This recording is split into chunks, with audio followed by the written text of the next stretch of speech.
This is Rowena Dooley asking Seoul citizens to report for duty.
Rowena Dooley asking Seoul citizens to report for duty.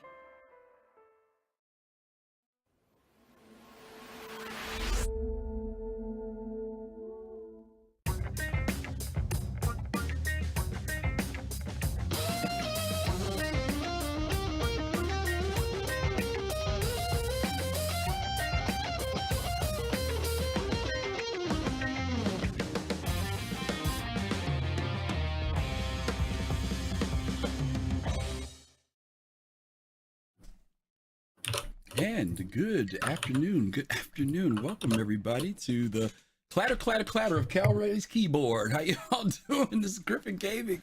We're trying to get everything done at the last minute and get ready for you guys. I'm here with my buddy Cal Roddy. Cal Roddy, how you doing, man? Hey, what's up, everybody? Hey, Griff. It's happy to be here. I'm happy to be here. Really excited to see what we have in store today. Really happy to we looking forward to discuss it with everybody. Yeah. And yeah, happy Saturday, everybody, or Sunday, depending on where you are. Yeah, I'm sorry. We had a little late start. Not Cal Roddy's fault. Mine. I was eating a very late lunch. It came 10 minutes before the show, and I needed to eat because I was getting a headache. And there was no way I was going to sit through a 90-minute, 2-hour show and not eat something. And I didn't want to eat in front of everybody. Exactly. So we are here. I want to give some shout outs to some folks we see in the stream. We got Pops in Space, Fist to Face. Dark Knight is here. Hey, Ryuka's here. Ryuka, Fast Card. Who am I missing here? That's all I'm seeing so far. But I know there are more than that because I can see the counts. But hey, welcome. Glad to have you guys here today. Cal Roddy, I'm gonna give you an assignment. When we get done with the questions, and before we show the last video, remind me to show the faces. Just say, Griff, don't forget about the faces. Okay. The faces. Once Got we it. get through with all the questions and stuff, we're going to go to the faces. Okay. Again, welcome everybody. Hope you guys are having a great weekend. As you guys know, Soul Voices is our one-on-one conversation with the members of the community where you guys get to come in, talk with us, share your thoughts with us on the topics that we pick. We pull them from Spectrum, we pull them from Reddit, and we pull them from the gaming industry. But today, special show. Pardon me. Special show, Cal Roddy, because we're celebrating the 10th year, right? 10th year anniversary for CIG, right? 10 years ago, the Kickstarter announcement went out, right, at GDC. Chris Roberts stood up and came out of nowhere and told people, I'm thinking about making a game, and would you guys want to go on the ride with me? Yeah, right? He came back. Yeah, he came back. Well, let me ask you a question. I know you've seen that video before with him making the announcement. Was there anything in that video that stood out to you? Now, I don't know if you saw it when it first came out. Maybe you saw it later. But was there anything about that video at the GDC that kind of stuck to you about this presentation? Yeah. So I saw someone who, was kind of, looked at the gaming industry and was like, okay, we're seeing some of the gaps that exist. We're seeing the excitement in some of the games that are coming out, but we're seeing the lack of continued innovation. That's the kind of vibe I was getting from Chris. Yeah. And I I think I can hopefully speak for many when I can say that that vibe kind of translated to the shared inspiration that many of us also felt, that resonated, that was partly responsible for us, to this day, having this kind of hope that such a thing like, this continued innovation in gaming, in the gaming industry to this scale can also still happen. It may not happen frequently, right? But there's always these kinds of spikes. And I think this is one of those spikes that he really relayed to us, because I mean, the last major innovative impact in a game that inspired other games, I think, was it World of Warcraft? Was it? That other MMOs actually literally took the model of, because you can see there was a lot of MMOs that actually took that WoW model. So I'm thinking, from the moment I saw him make that presentation, I was thinking, okay, could there be a possibility that as Star Citizen, goes or gets closer to that official release, are we going to see Star Citizen models? Because lots of things would have been developed and morphed over a period of time, the technologies, the approaches, and I honestly don't doubt, like I thought back then, that lots of persons will also continue to take snippets or large portions to make their own Star Citizen model, similar to WoW. It's funny you came from that angle, because I wonder how many people were that thoughtful about it, right? Versus how many people were in the camp of, wow, did you hear Chris Roberts is making a game? Yeah. and it stopped there. That's where it stopped, right? Maybe it was based upon the memories of, when he was doing the previous games that he had produced, Freelancer, right. And, was it a, I don't want to say knee-jerk response, but was it in response to people's memories of those games that had come out literally 2 decades going back, Wing Commander, or was it the fact that people remembered the innovation aspects of Chris and what he had done? Because there were also some bad memories that came up, right? There were people who kind of went back into the whole thing of, oh, he's too much of a perfectionist, or he doesn't finish games. There was a whole lot of different attitudes that people came to the table with. Now, you and I know the story. They came and asked for $2 million to get things going. They ended up getting, I think it was 6.5, 6 million, 8 million, something like that. Within 2-3 months, they closed out the Kickstarter, I think in November, end of October, whatever it was. November, I think it was. But I really wonder, you have people who approach this from different perspectives, and you came at it from a much more reflective position, looking at the gaming industry as a whole. Now, the reason why I think it's interesting, because you talked about innovation. I was watching a documentary and they were talking about George Lucas, right? Right. And when George Lucas viewed, when he's done his movies, he did episodes 4 through 6, right? Then he's gone for a while. Then he comes back 20 some odd years later, does episodes 1, 2, and 3. Yeah. Then we get another gap. Disney gets the franchise, and then they produce episodes 7, 8, and 9. And the story is, in this documentary that I was watching, is that when Chris Roberts got through watching, it was either episode 7, or maybe it was his commentary about 7, 8, and 9, but I think it was after he watched 7. His response was, I don't see any innovation. I remember that. And it's interesting because he could have been just worried about focusing on the story and the characters and plot. But but George's movies all at some point not only were advances in the sense of, fiction, fantasy, and writing, but he also innovated when he did those movies, right? He did. And in some of the movies, when he would present his screenplays and present his storyboards, the technical people were like, how do we do this? I mean, we don't know. It wasn't like the technology was in place. They literally had to create the technology on the fly as they were producing it. And if you remember, you young whippersnapper, because I remember being the old guy in the room, we used to have to wait 2 to 3 years for a movie to come out. I mean, that was it. It took a decade almost to watch episodes 4, 5, and 6. They didn't come out every year. You know what I'm saying? So there was the writing process, there was the production process, then there was the post-production process, and then maybe 2.5 years later, that's when the movie came out, right? Exactly. Okay. Exactly. Now, you get where I'm going with this, right? Okay. I get it where you're going with it. Okay. So to create this epic scenario of just 3 movies in an industry that existed, it still took 10 years to unfold that story, basically. Exactly. Right? Yeah. And we've seen the story of Star Citizen unfold over a 50-year period now, right? 1977. I mean, we're going on 50 years at this point of a franchise that has been around for a very long time. You see what I'm saying? Yeah. Some faux pas in the process, right? Some areas that didn't go well. Some movies did better than others. But let me show you this part. Check this out. Here's another parallel. When they tried to churn out movies every year, like Solo, like this, like that, what happened? That stuff didn't work. They were going to put out an Obi-Wan. They had to cancel that bad fella and wait, right? Yeah. And go back and look at how they were producing stuff. So when you try to do things too quickly, even though you may have the materials and resources, it doesn't guarantee that it's going to be well received or have any form of longevity.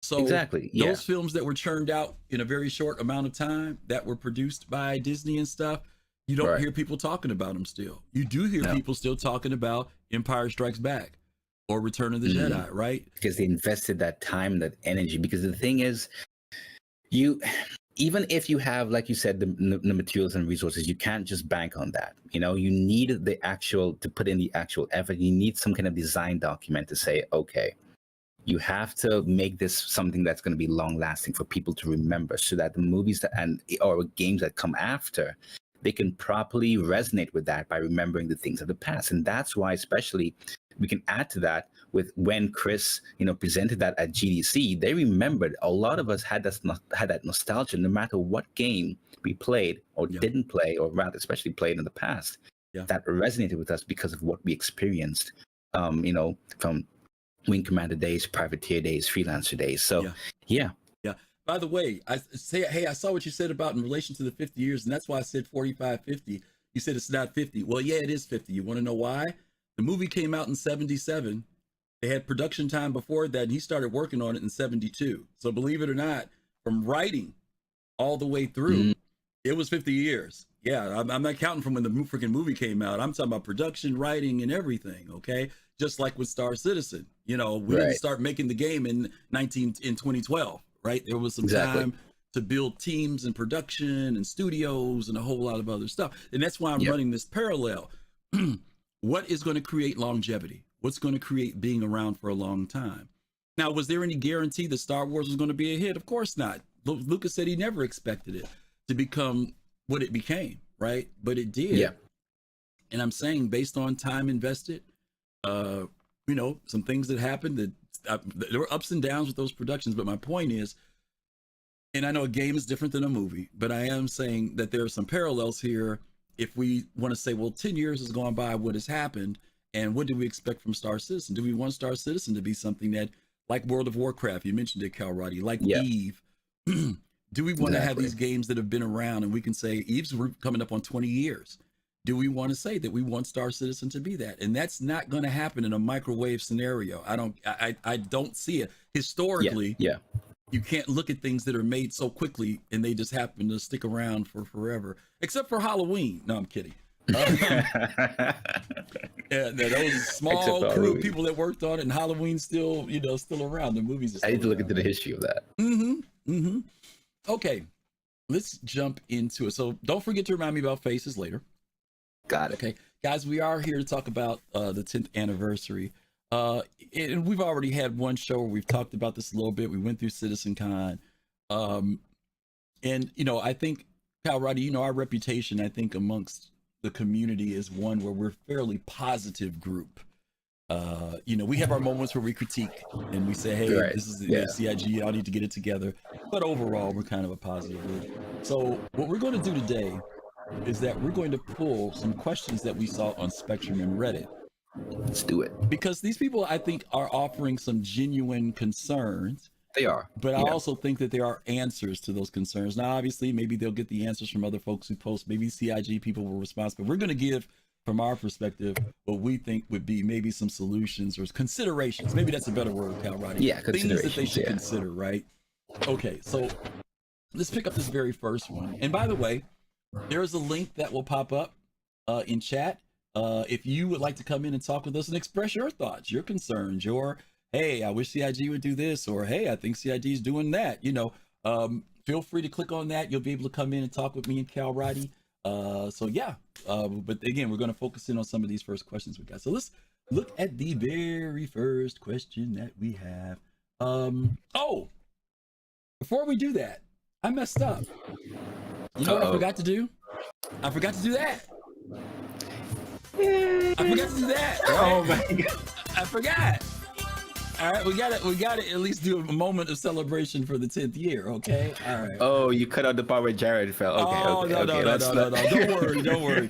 All right, so that's the first part, okay? So let's go ahead. We're going to go ahead and get into our questions here for you guys, and then we'll see where we go. All right, so this was kind of a long one. This was done by trullin, okay? He says, please, CIG, make the ships and vehicles you've shown and sold to us so far. For a game that claims to be community driven, there isn't a whole lot of listening going on. I've not been here as long as most, and I can hear them saying, sometimes begging for their purchases to be fulfilled. I highly doubt that the Grey Cat STV was needed for Squadron 42. So Christ only knows why the dev time was put into this if Squadron 42 is the so-called proving ground and everything is being made for Squadron 42 first. I'm not going to bother writing a long explanations of reasons I have this opinion because it will undoubtedly never receive any official response.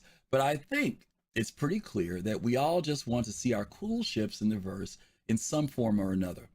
We no longer care if the gameplay isn't there. Just make what you've promised and stop putting dev time into things that no one really asks for.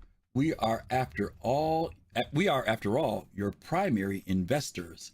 Please listen to us. Now, before I get into this, guys, I'm hoping that Calradi and I, we will share with you is more of what we've heard CIG say more than us. And the reason why I want to do it that way is because, first of all, we're not developers. We have no great insight behind the curtain of what's going on. We are not the wizards behind the curtain.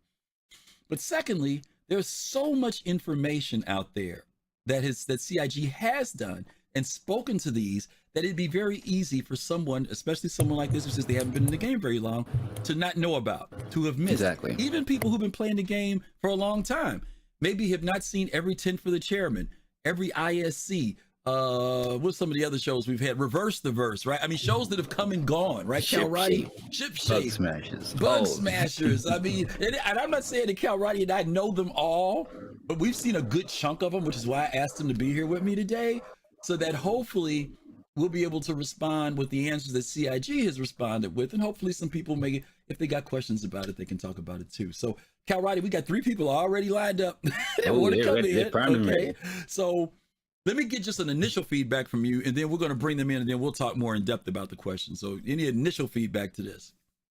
Yeah, sure. So I'll just pick out something, really quick and say that, where he says that we no longer care if the gameplay isn't there. That's a very huge generalized statement. I mean, I definitely understand his statement, but from what we get from CIG, I think their pattern is, if they release a ship, they want the gameplay to be there so that they don't have to go back and spend some time adding the gameplay or fixing something because the feature that supports the ship with the gameplay is actually needing to, need extra iteration or something. So, yeah. I understand his frustration, or their frustration, but there's so many things. I'm really, really looking forward to hearing what the guests have to say, before I give some extra feedback. Okay, all right. Well, let's bring in Red Baron. Red Baron's back this week to join us. Red, how are you? Hey, Red Bear. Hey, how are you doing? Good. Pretty good. Yeah, you got to hear the question or the statement, right? The post that was put up by trullin. Yeah, I would first say to Calradi, rage. Maybe he knows this. Inside joke. Okay.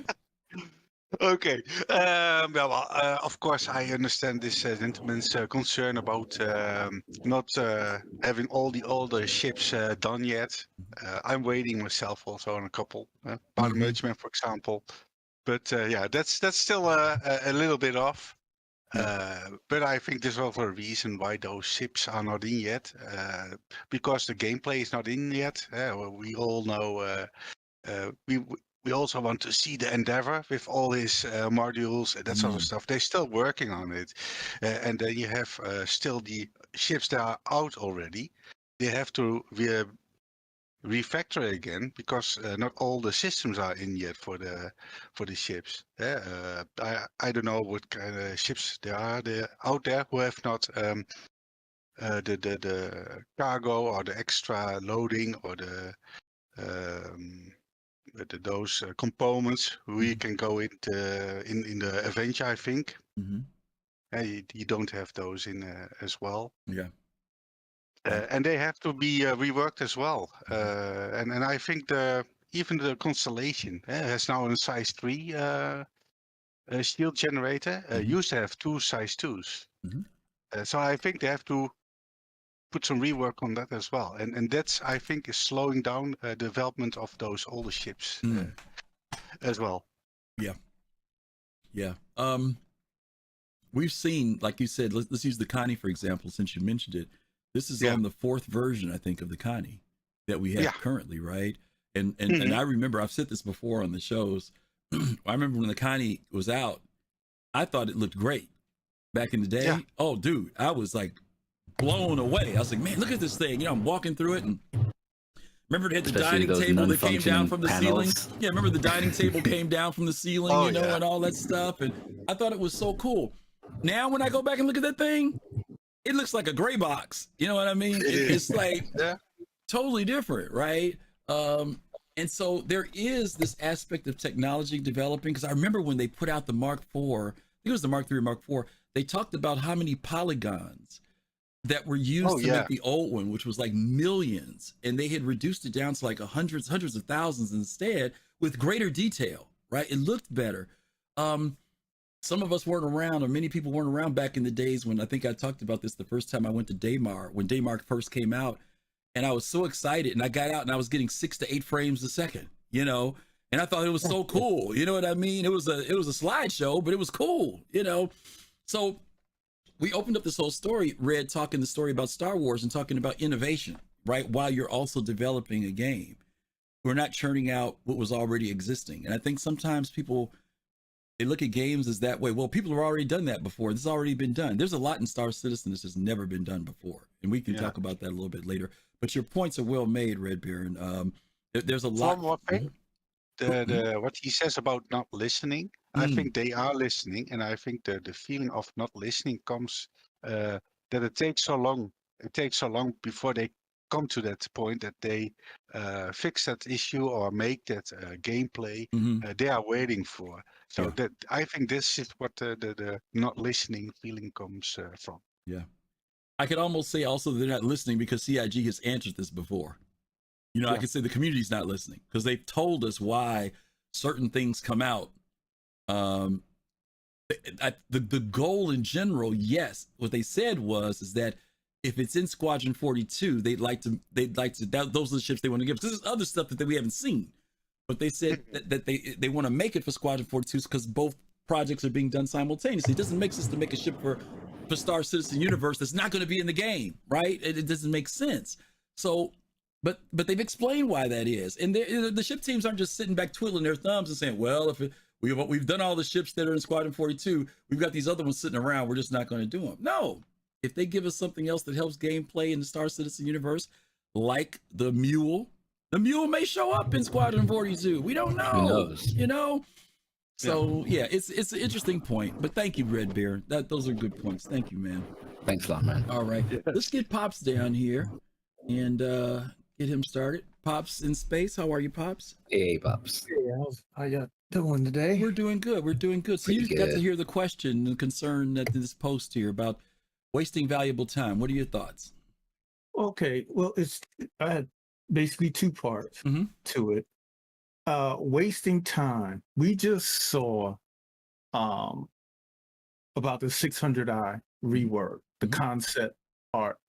So again, they are working on the ships. They are, just like you just talked about, the Connie, how much better it's gotten.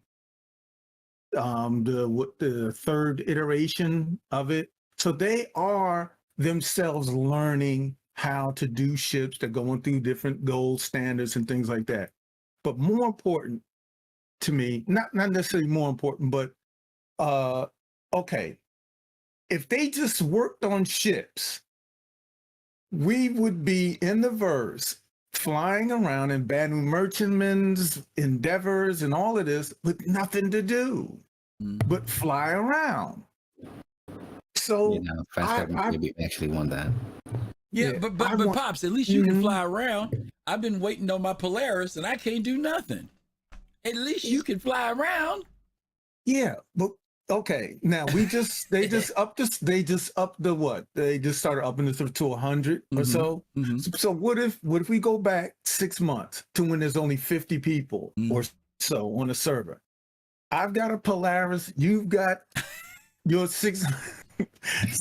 Well, yeah, right. Somebody's got the 8. Right, so it could be like 5 ships floating around in the verses. That what you go say, exactly, right? Exactly. They've got to get the technology. They want the gameplay to go along with it because the Banu Merchantman wants to come out with some of its gameplay so that they can check and look through the data, whether or not the gameplay is working, the AI is working. They have a lot of things to do besides we just get to stand there on a platform with our chamois cloths and shine our ships. We need more than that. All right, Pops. I'm gonna take that. You've been drinking the fast car Kool-Aids. If you say Banu Merchantman one more time on this show, I'm gonna get you out of here. I can't help myself. I know you love that ship. You and your Banu, boy. That brother, he's gonna buy every Banu ship there is, Cal Roddy. I tell you that Pops has already got his wallet. Fist gonna have to have his wallet. It is ready. I know he's ready to buy his Banu stuff. Let's bring in Fist to Face next. Fist, you there? Hey, how are you? Hey, good. Alrighty. I'll jump right in and say this. All right, so like what Pops was saying earlier, but also like to what CIG was saying that, you know, they weren't going to be putting out ships without any gameplay, right? And I agree with that. I get this person, you know, it's kind of to me where I see it as this, all right, his voice right now, and I don't know how big this voice is as far as within the community, if it's a minority or if it's a majority, however, but that voice will eventually change because it's like one complaint is, well, just give me what I want. And then once you get what you want, then you're going to complaint is going to then grow into, well, I don't have this, and this. You see what I'm saying? So and again, it kind of goes back to where CIG is in a pickle of damned if you do, damned if you don't. And that's what this person's post sounds like. Is that a byproduct of being an alpha? You know because what? if we were in a final game, you know what I'm saying? If we were in a final game, you could make that argument, right? But I'm saying, is that waiting just the byproduct of? In other words, it just comes with the turf of being an alpha, you know?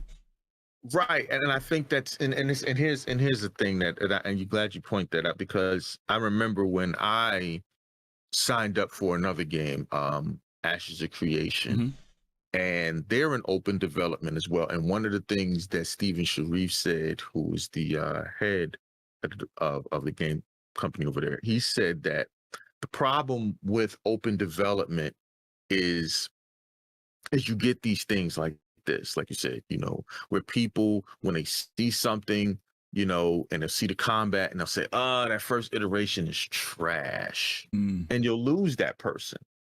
You know what I mean? Even though the progression of the development of the game gets better and better and better, that first iteration is stuck in that person's mind. So to the point of what I'm trying to make and try to parallel it to that is like alpha development, it's difficult for them to be open. And yes, it is. I will kind of say it is a byproduct, you know, of it. And it's just for those who can kind of have I don't know if you get to call it the point of view of being insight or from a productive point of view, that you kind of understand that, all right, that they're doing what they need to do for the game's sake, if that makes sense, not for just what we want. Yes, we are the customer, but they're looking at the bigger picture. Okay. Yeah, their decisions are based around, the betterment for the project, right? Basically. Right. Exactly. Because the project's got to have longevity. Yeah. Right. I mean, Well, if you just give, no, and you're right. Yeah. And that's exactly what I hope for too, because I've been in games, not to be too long-winded, but I've been in games where it's been, they've lasted for maybe about a good 2 to 3 years.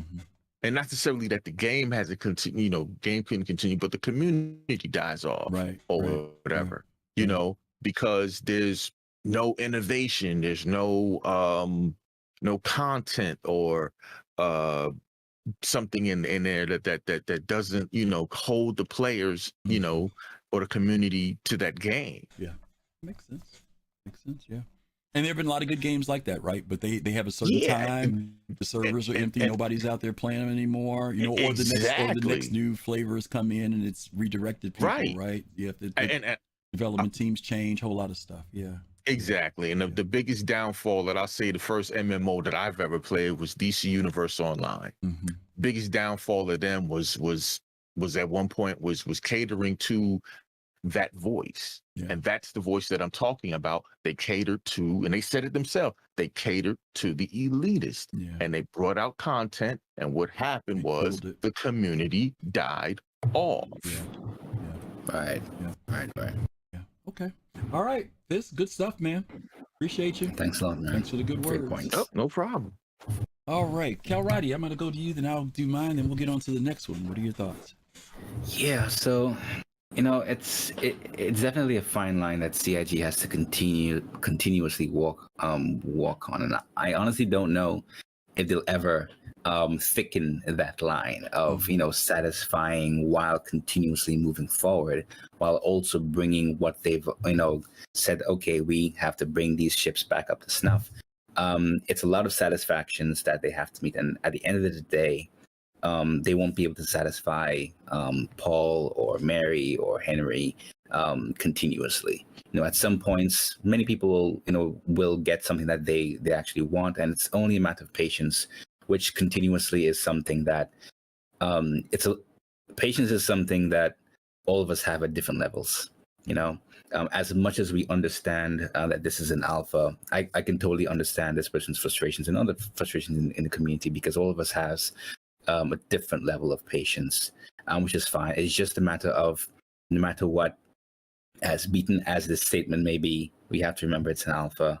As frustrating as it is to hear that statement all the time, and as agile as their development may be, a lot of the resources are being focused on Squadron 42, and sometimes, like the person said, was Steve developed for Squadron 42? We don't know, but I honestly don't think that everything that they focus on is for Squadron 42. It could be just also to satisfy some gaps in the community until we get those resources back. I remember that they talked about the racing community, particularly in the SCL yesterday, and who knows, that may not have been solely for Squadron 42, but also to satisfy something that the community wanted, given the resources that they have. We heard that, I think it was, I can't remember his name, Ben Dorsey, I think.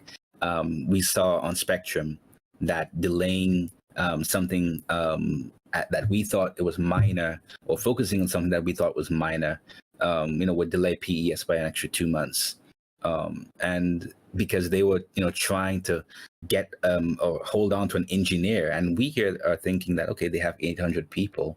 Surely we can see some measure of progress. Surely we can satisfy bringing the ships that we've purchased, up to snuff from way back when. But who knows? Maybe the reality is that they're really tight on resources, particularly for the PU, and it's just a matter of patience and waiting to get those resources back into the PU's hands to continue to satisfy what we've been waiting for a long time. Yeah.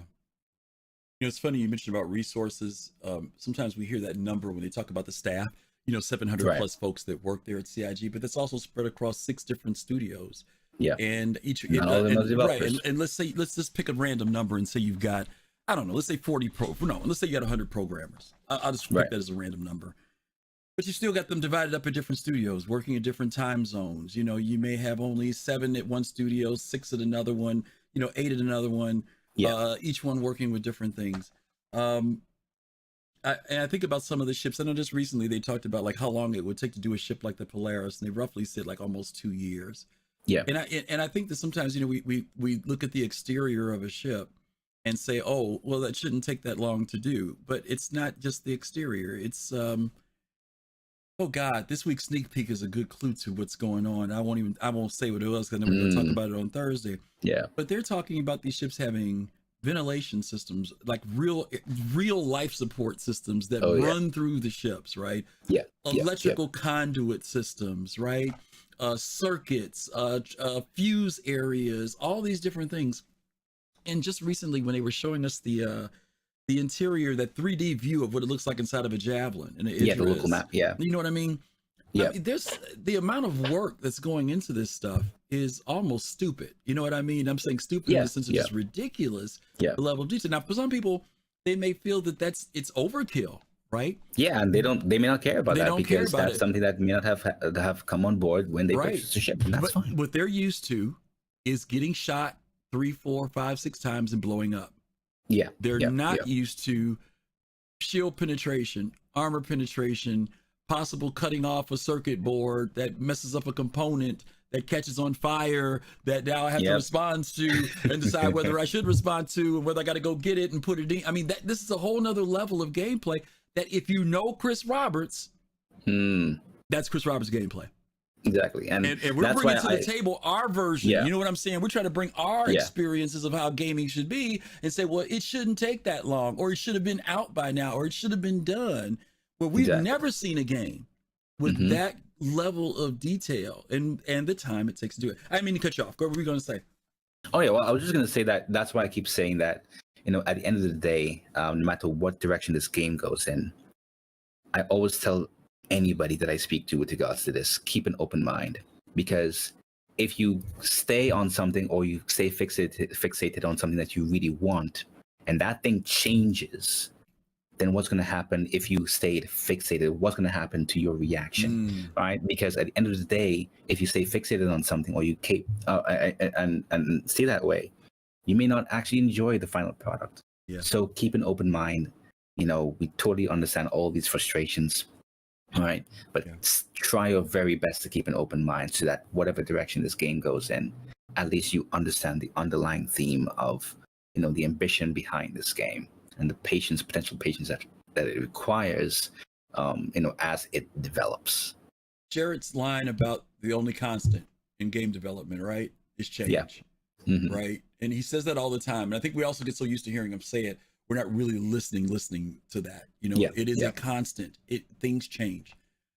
Sure, you can have a roadmap and an outline of how we want things to be, but there are things that happen that bring about other considerations and other possibilities, and they try to remain open to that. My response is going to be to the last 2 sentences in the second paragraph, which is, "We are, after all, your primary investors, and please listen to us." I want to mention that I'm not trying to harp on this, but I want to be careful because there are people who've come into the game feeling or thinking that they are an investor. And the definition of an investor is someone who is put forth some form of resource, money, whatever it is, with the intention of an ROI, with a return on that investment, with getting something back. That is kind of like the deal. And as much as we would love to feel that we've invested, we've invested time, but we use that term investing loosely, which is why CIG says your backers. Which is basically says, hey, I've given you money to work on this because I like what I'm hearing, and I'm hoping that you're able to accomplish it. Exactly. And there's no obligation, by the way. I'm doing this because I'm digging what I'm seeing. It's kind of like when you're fundraising to a charitable event, right? You say, well, I'm going to toss some money in because I believe in what these people are doing to make someone's life better. And your ROI just happens to be the good feeling that you were able to do that. Or they might send you a t-shirt that says St. Jude or something like that, right? Well, what you get is that ship that says thank you for supporting. You know, that's where that's as deep as it gets, gang. And I know we want it to be more, but that's it. And a final statement, please listen to us. And Kyle, you alluded to this earlier. Last week's SCL, this week just went by, John Crew talked about how after The Spirit came out, he spent the weekend on Reddit. Yeah. Hearing people's theory crafting, their thoughts, measurements. So and I know he does, maybe he's not saying that they don't listen at all. Yeah. But I do want people to know that from their own mouths, they take their own personal time to pay attention, to read what's on Spectrum, to read what's on Reddit. So don't feel like CIG is not listening. Because they don't do what you want, don't say they ain't listening either. Because there's quickly as they reasons. Can. Yeah. Listen, CIG would make way more money. I know people don't believe this. CIG would make way more money releasing the games. People keep saying, oh, as long as they drag it out, they'll keep making money. No. Guys, listen, trust me. Squadron 42 comes out and they start charging $60 a pop per game and the thing blows up into the millions. They'll make that money like that. You know what I'm saying? So they'll make their money. I don't think it's about that. It's really about the innovation and what they're trying to do. All right, let's get past that and get on to the next one. I think J2 just J2. J2. I said I was gonna move on to the next question, but I'm gonna bring you in here. I'm gonna bring him. He's here. J2, how are you? What's up, man? Hello. I am good. Thank you for pulling me down. The next one, not that big a deal. Okay. You know, I wasn't going to. I don't really. I try to keep my mouth shut until I feel like other people are missing the point. Okay. And then I gotta say something. Go ahead. That's good. You know, you often refer to me as the counterpoint kind of guy, Griffin. It's not that I'm trying to make counterpoint. It's that other people are making bad points. And with this guy in particular, there are numerous ways we can go back and look at the history of development in CIG and find, you know, any number of ways where they can be accused of wasting time and making bad decisions. But none of us are really privy to what actually goes on in the studio. So even making those assumptions is, you know, it's an assumption. You know, we're making a guess. We don't really know what their reasons are for doing the things that they do. We can say from an outside perspective that it looks like they're wasting time. It looks like they're making bad decisions. But again, we don't really know. In the case of this, when his particular point here is the SRV. You know, why would they produce an SRV? Well, when they're supposed to be working on stuff for Squadron 42, well, there's only a limited number of ships for Squadron 42. There's a very good chance that the majority of what they need for Squadron 42 is either finished or close to it, and what isn't finished yet already has people, you know, earmarked to be doing that particular work. And in the meantime, all or most of the ships that are going to be in Squadron 42 are ships that have been already released. You know, they've still got to keep selling stuff. Right. You know, so I mean, are these guys would it have been more of a waste of time to just let these guys sit there with their thumbs up their butt and wait for something to work on for Squadron 42, or to put them on work for something simple that they could get out the door and have another sale? And to be honest with you, in the case of the SRV, most people seem to like it. You know, I haven't heard anybody saying, "Oh, this is a crappy vehicle. This thing's terrible." I enjoy Most of the people, you know, the SRV has been met with a very stellar reception from what I've seen. You know, just the fact that it can carry those boxes makes it really great for just running around and doing little missions and things like that. And you know, the fact that it's that much smaller than anything else, it can fit in more ships. It can do more. It's a versatile little vehicle. I think it fits, and you know, it wasn't a lot of time. It's not like they've been working on the SRV for the past 3 years. You know, this is something that they banged out in, you know, a month or two, maybe a few weeks. And they did it to get it out the door in order for a sale. You know, again, Jason, no, you make good points, especially you know, we don't know the whole story point. You know, I mean, we only have so much information. And you can understand why some people with that little information we have, or as much information as we have, why they may feel that there's time being wasted or something's not being done. But as you mentioned, the reality of it is we really don't know what the whole story is, why something gets held up. And there's something else you said, Jay, too, that resonated with me too. The fact that you are backing this game with your money is what's buying the time. I don't know if that makes sense what I'm saying. I'm saying that because we are the ship sales and because we're doing that, that is actually allowing the studios to exist on a day-to-day basis to develop the project. And it's kind of a weird relationship because if the money stops, development, even though they could probably put out something, they probably could put out Squadron. But at that point, what would the impact be? Now, maybe they'd make enough money back off of Squadron to recoup it, maybe. But I guess all I'm saying is that when we do buy these ships and stuff, I think it's only been within the last couple of years that CIG has cleared themselves where they've made a profit. Every year money has gone out, it has gone right back into the studios. Yep. So it's not like when you hear $500 million that there's $400 million in the bank. That money has gone out. So quite often they were behind. They were like $10-15 million behind. So yeah, the fact that we are, like you said, J2, even something like that buggy, that purchase helps keep the studios afloat and keeps them being able to innovate and create tools and do stuff. And ultimately, we know that there's going to be a point where that shifts. Once the game comes out, exactly. Once this moves into beta and everything else, my question is, what's going to be the monetary thing that keeps us going then? Because will cosmetic items be enough? You know what I mean? Will they still have to produce ships? I don't know. You know what I mean? That's been one of my questions about Star Citizen for a long time. Long-term monetization plans. Yeah. What are they going to do to keep this thing going, to keep the money rolling in after launch? They've already said they didn't want to do a subscription model. Right. So I don't know what their plan is, but and yes, for those of you in chat, I was referring to the STV, the SRV, the tow truck ship. That personally is my favorite Argo ship. So that may have been why I have SRV on the brain. But yes, I did mean the STV. Apologies, my own slip. And just to he says we're the primary investors, and just like you said, we think about ourselves that way, and it often feels like that way. But we're not investors. We didn't go into this with an ROI in mind. Mm-hmm. I mean, if any of us did, that ROI could only be realized in fun. Yep. Time in the game. Yep. And that to me is valuable. Yep.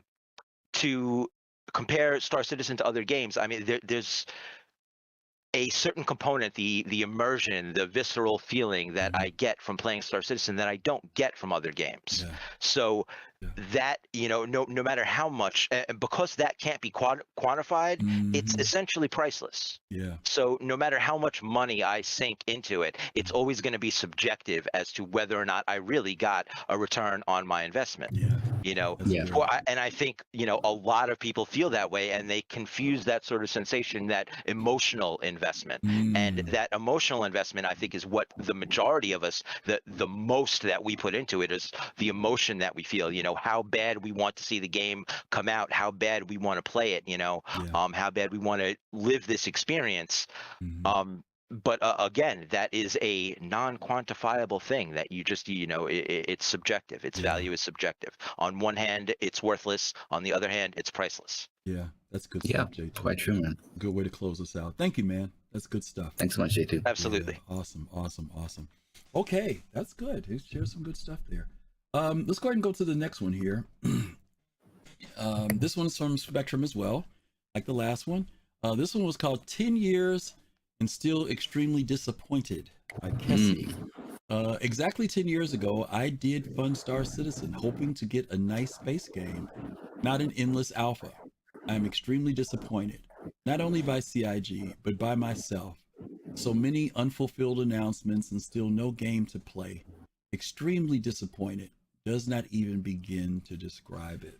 Now, I want to go on this one a little bit, Cal Roddy, because we've talked about the fact that, in our team, Unique is one of our team members. He's one of the only people that literally was there when the Kickstarter started. And he got in at that point. And we always joke around and say, the only people that legitimately can gripe about something are the Kickstarter people, because they were told that this game was going to come out in a couple years, right? Yeah.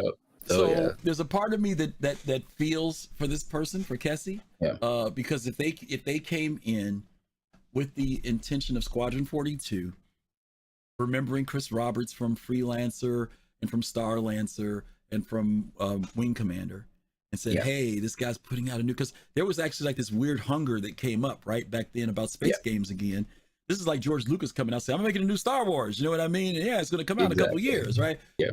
So, we kind of get where the disappointment could come from. Now, I will say this too. Some of those people who would be content with that game got drugged along when the expanded idea, because remember the money came in, then extra money came in, and then Chris went back to the community and said, hey, you guys, if you really, my vision's much bigger than Squadron. I've got a really big vision. If you guys want me to do that, then let me know by your dollars. And people did, right?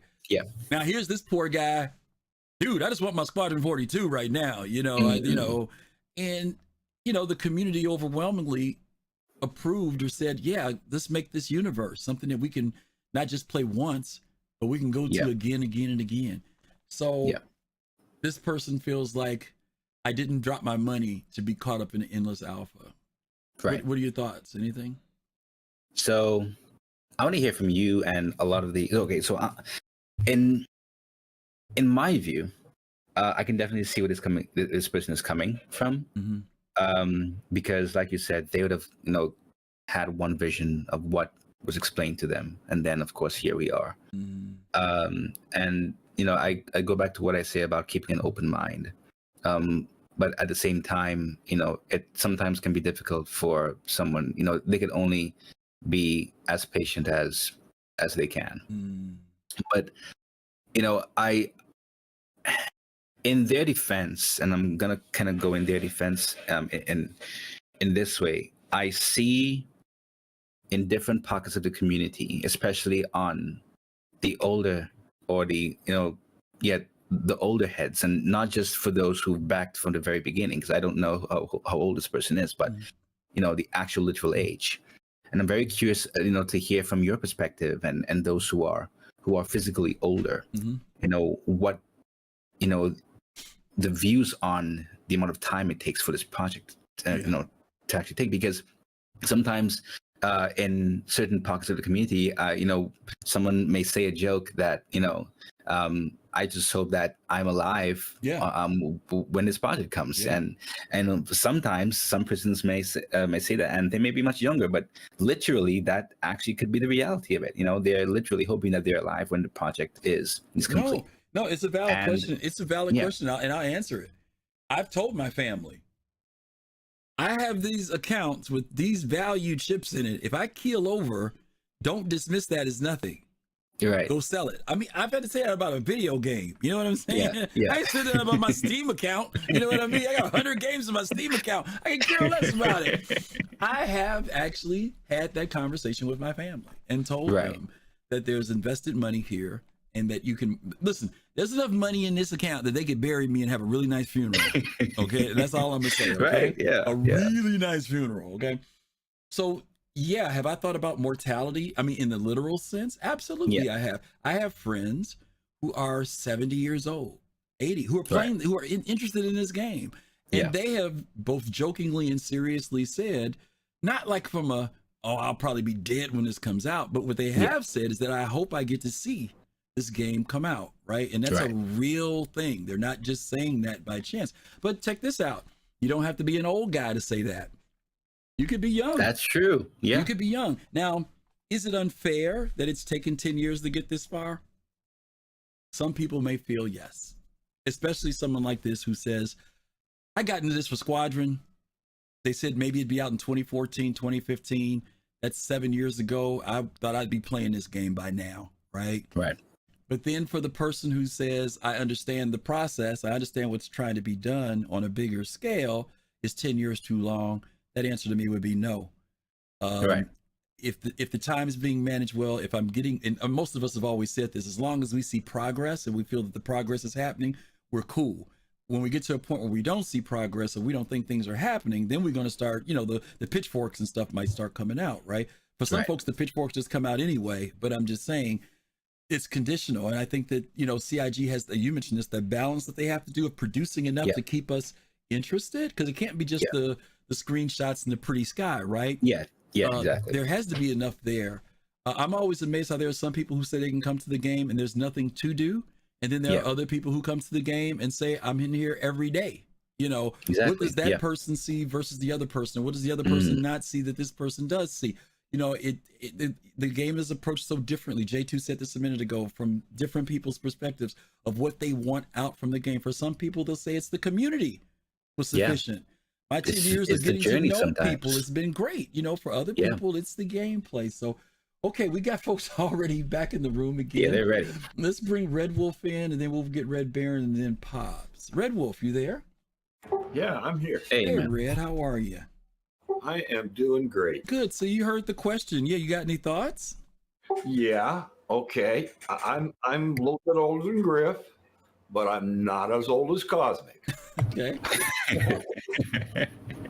So, yeah, I'm 68. And that's my real question is, if the game doesn't release by the time of my demise, is it refundable to my heirs? Or do I need to set up a will to give away the ships like Fastcar's thinking about doing? No, absolutely. Yeah, no, absolutely. Your account has value. Honestly, it does. And when I say it has value, I'm saying it has value to the community itself, right? So I've told my family, this is the value of my account, but you can sell it and get at least this much for it. You know what I mean? That's how I've actually set it up. I'm not expecting them to get the exact same dollar amount, but what I am expecting them to say is, even if you sell these suckers at 50% off, you got enough money to bury me. You know what I mean? So I see there's value there, that they would know what to do with it and stuff. Now, like you read, like I said earlier, we don't have to be our ages. You could be a 30-year-old guy. In fact, we know that there have been people in the community who have passed away. They were young guys, you know what I mean? That had that same dream that us old guys do, But yeah, Red, I would tell you, if you want to set up something that says it, I would. It is not crazy. It is not a crazy thing, because there is value to that. Yeah, because I'll tell you, I'm at the threshold of earning my F8, and I don't even like the Hornet. Yeah, but you might get it. Yeah, I get it. Trust me, I get it. Yeah, you cross that line, I guarantee you there'll be somebody that want that bad fella. Okay, all right, Red, you've been in how long? When did you back? I started backing was 8 years, just 8 years ago. Ooh, okay, so you're an old timer. With the concept release of the Crucible. Okay. And I'm still waiting, and I'm patient, and I know someday they'll have repairs in. Okay. I would like it before Pyro, because there's got to be somebody to fix your ships out there. I hear you. I hear you. Okay, good stuff. All right, Red. Thanks, man. Thanks a lot, buddy. And all right. And just to reiterate why I brought up that point of mortality and the concerns is because older or younger, some of these there are many different instances that actually drives the development of impatience. As much as we'd want to have that kind of patience, and as a result, sometimes we see concerning posts like these. It may not be because they don't completely understand the development. Is because of who knows personal reasons that they're really concerned that this is taking longer than I thought, and as a result, the counter to that is that sometimes, like J2 said, you just gotta enjoy the journey. See the aspects that you can enjoy right now. Yeah, good point. All right, let's bring Red Baron in. Red, you are back. You there? Hey, Red Baron. Back. Good. Yeah, got some thoughts about this one? Yeah, well, I'm only 52, not as old as the older Red. Okay. But I think, I have to enjoy whatever it is now. You don't know how long you're going to live, let's be honest. Some people only become 40 or 30 or even younger. They die. So you don't know. Death is not a given. If you surpass a certain threshold, then you die. So I think everybody should enjoy what's there. and hope for the best that you make it for the release. Yeah. Nobody can actually say like it's gonna release in 2 or 3 years. So we're gonna say that every year, I guess. But, Yeah. No, I think your point is well made. You know that you can, and J2 mentioned this earlier about gaining enjoyment from the game now. And I know there's some people who honestly, Matt Sal just said this a second ago. That he's been a backer for a long time, but he really wants to wait for Squadron 42. Right. I know Stim over at Yacht Club. He doesn't really go into the verse at all. He really wants to wait till things are there, and because he's worried about maybe seeing too much, spoiling things for him. Fast Card's like that. Fast Card still get into the universe to hang out with us, but he's not going to jump in and start doing all the missions and all that other stuff, and different people have different approaches to it. And they gain, some people do gain, even if they're just in there a little bit, or if they're in there every week, they do get something from it. So I think your point is good, Red Baron, you can gain some enjoyment from it, even if it's not at its finished point. You can. I want to make one more point. Mm-hmm. We had this release of Squadron 42 in 2016, and there was already talk about when the PU would come out, and so people would already said pointed at 2018 or so. And I could already read the people running a bit out of patience for waiting for so long. And we are now in 2022, so yeah. And CIG got away from the dates thing. Remember Chris was always being very optimistic, and it would come around, and folks was like, well, we're not ready, or we can't show it. And then finally he said that the people beat him to death and told him, don't you call out more dates anymore. Yeah, and now people are angry that he doesn't do dates. Yeah, right. So people are using dates more than he is now. Yeah. Absolutely. Yeah. But we can see it's not just indicative to CIG. We see what happens when companies put out dates and how communities respond. We saw that happen with Cyberpunk when it got pushed back. We saw it with Starfield when it got pushed back. The community can be, even when you're being upfront and saying, hey, we need another year, well, they could still be vicious, even if you're trying to be upfront with them and letting them know what's up. So, Yeah, you can see that already with the patch of 3.18 that has pushed back already. Yeah, and people are angry, but they were very upfront and honest. Like, okay, we cannot make it. We have to push it back. Some people say like, okay, we deal with it, and some people don't, and they make a video. Yeah, true. Yeah. All right, Brett. Thanks a lot. Okay. You said the good man go make a video. That's funny. Okay, let's get Pops in here. Pops in space. You there? Hey, Pops. Hey. Yeah. Any thoughts? Yeah. I want to touch on a point of saying that about disappointment. Now, I invested. Oh, well, there we go. I've used your word, invested. I have a lifetime for AOC, Ashes of Creation. Okay. Because I sat and I listened through all of the pitches and everything, what they were going to do, the direction they were going to go, and all of that. So I'm curious because I wasn't there when Star Citizen did theirs. And I'm curious to find out what, if you guys know, what did they say? Did they have this big thing that they're doing now? Or did they start out just really simply? Because all I've seen was a video, Chris Roberts say, hey, come join me. And I'm just really curious about what did they really say? What was the pitch? Did they say it was going to be this big of a simulation? We're going to go this far. If we can answer the question. Yeah. Calradi, you want to talk about it first? I'll let you, Griff. Okay, yeah. I mean, Chris, at GDC in 2012, Chris pitched the Star Citizen universe, right? He did pitch the universe. It was something he wanted to do. Squadron 42 was the focal point for that, the standalone single player game. And most people identified either with that from his Wing Commander days, or when you start talking about a universe, then people like who played games like Eve could resonate and understand that. Okay. Squadron was initially what we knew was going to come out first, and then the verse would come out. Now there was I never remember ever hearing a time frame for the verse. But Squadron did get certain dates that he would project as to when he thought they would have the game ready to go. One of the years was, I don't remember the month if they was that specific, but I remember 2014 was one year. 2015 was another year. In 2016, they didn't say that it was going to come out. What they did say was that they were going to show us a vertical slice of it. And everybody went to CitizenCon with the expectation of seeing the vertical slice, because usually when the vertical slice comes out, that means it's getting ready for release. So people assumed that we were going to see it. Then we got there, and then Chris came on stage and announced and said that it's not ready. And instead of that, what they did was give us a greater insight into the timeline, because this is before we had a roadmap.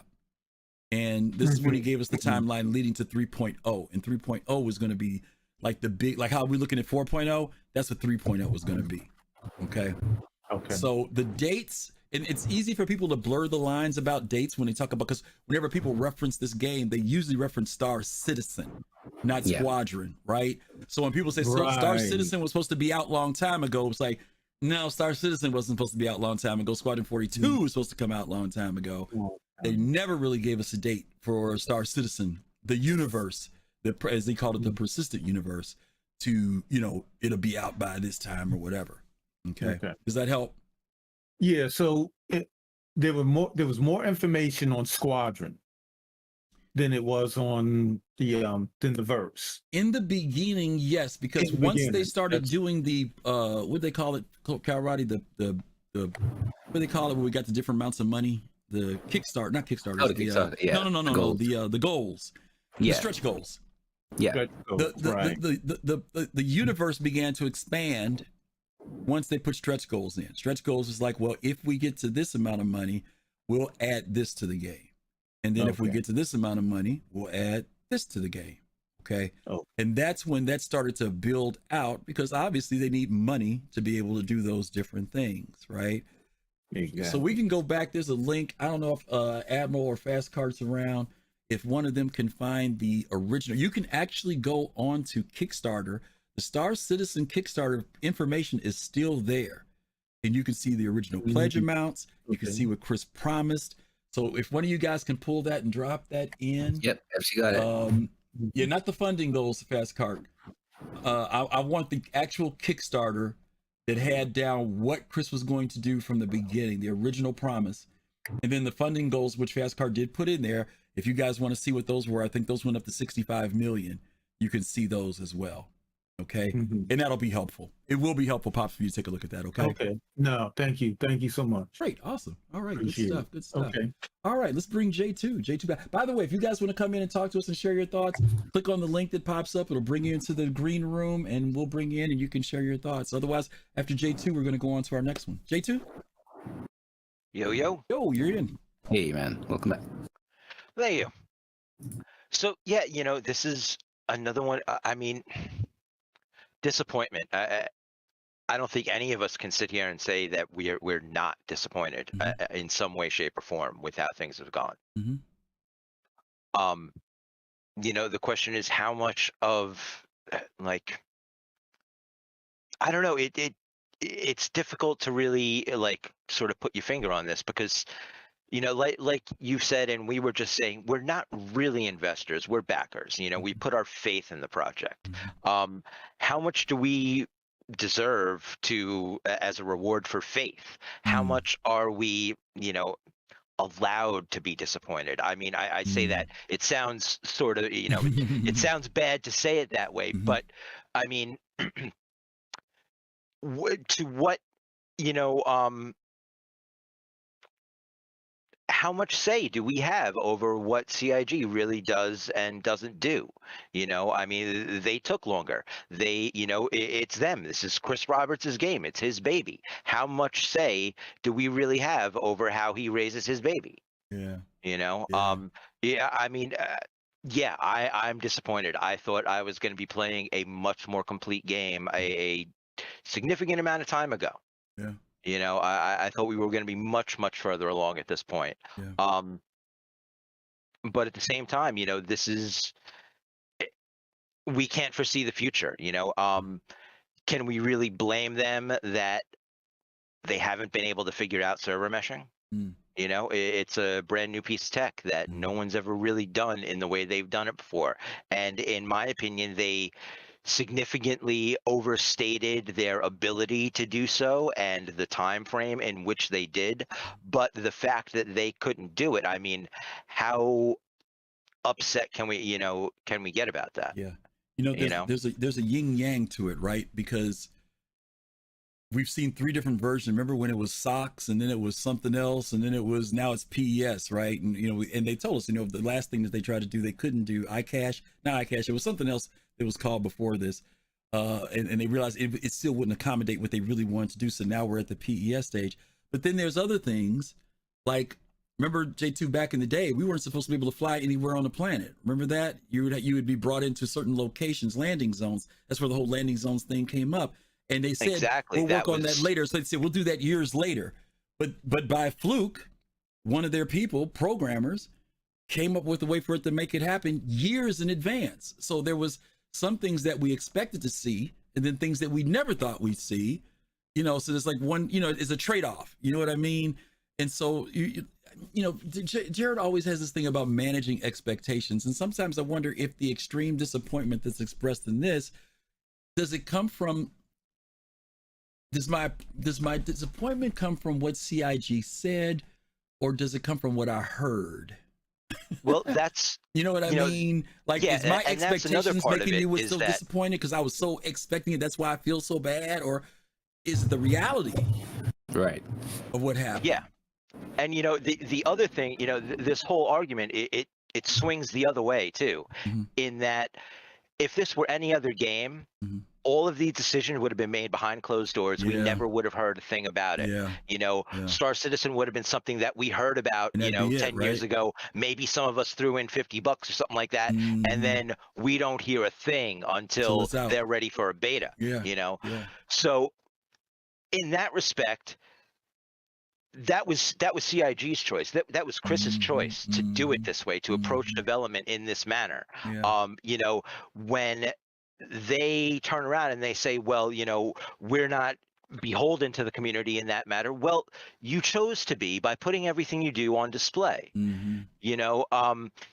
They sort of painted themselves into a corner with this one, whereas I agree that most other studios don't develop games in this way, and most other studios wouldn't be held accountable for these types of things in this manner.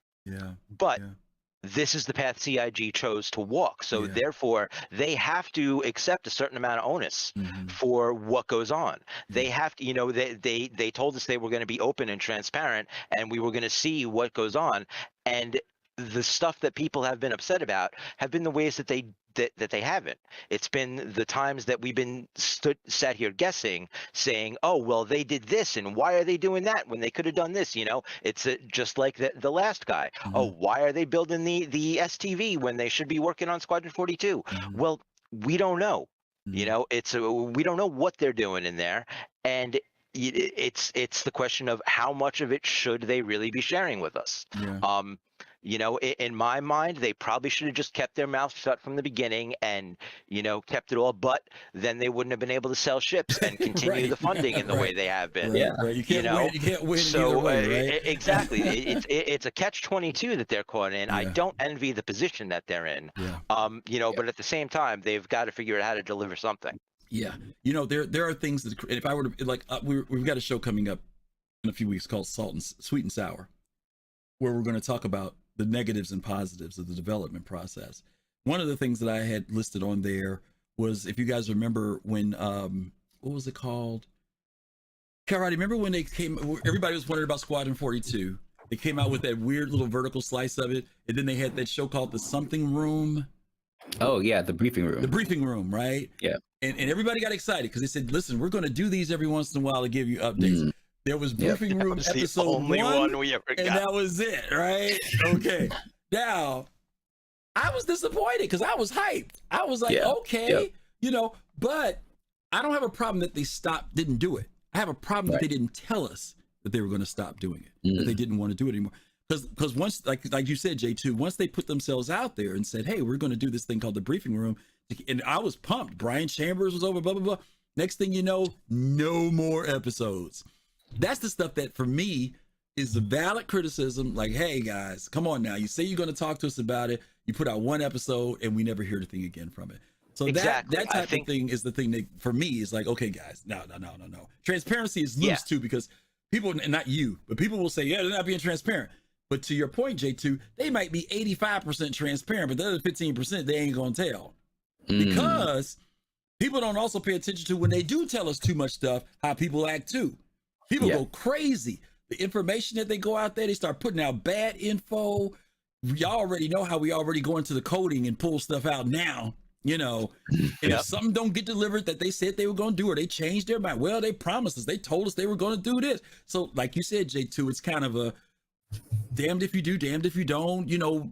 It's a tough, it's a tough tight wire. It's a tight wire. That part of it, in my opinion, is kind of on CIG too, because the information is out there, but it's not readily, it's not all that readily accessible. I mean, you know, there are documents out there that detail game systems and the plans that they have for certain things. So is it really a new backer's fault when he comes in and gets upset by not understanding something, when what he's supposed to be understanding is in an 8-year-old document that's so buried down in the comlink section that you can't even find it unless you actually know what you're going there looking for in the first place? Right. You know, that's on CIG. That information needs to be out there and available, and it needs to be updated. Or at least referenced from time to time, so that we know that what they said 8 years ago is still the plan. You know, what we ask questions, you know, stuff happens, stuff changes. We ask questions, and the response we get, well, the only change, the only constant in game development is change.